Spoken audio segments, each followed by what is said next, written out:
afternoon guys. Ito ang ating store discussion. October 11, 2025. Ang attendees natin ay si Marian at saka si Angel. And ako, speaker learner. Day off ni Marinette. So, sa warehouse, ang store delivery natin ay sa October 16.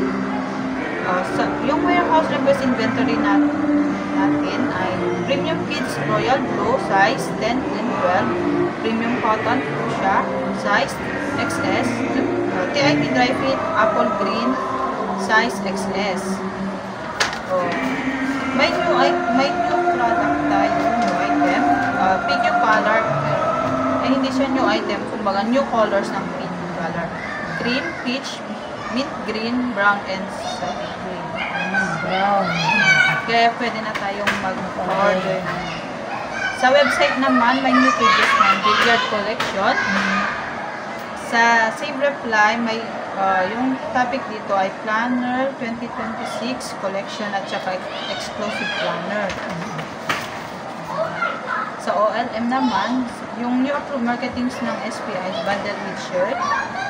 Sad and promos, may ano tayo, Christmas ads tayo na banner and streamer. Sa treasury naman, may mga nag-refund. Yung cost niya is due to poor quality and canceled order. And sa MIS, ang topic dito ay yung fuse installation. So, bago yun. Sa HR, may Yung sana yata yan.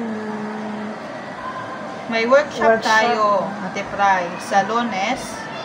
Sa akin, sales sublimation, sa iyo ay business solution. Business ulit ako. And then, yes, sa garments and consumable, every Friday, yung assigned person ay si Dorian. Yan lang guys. Bye-bye.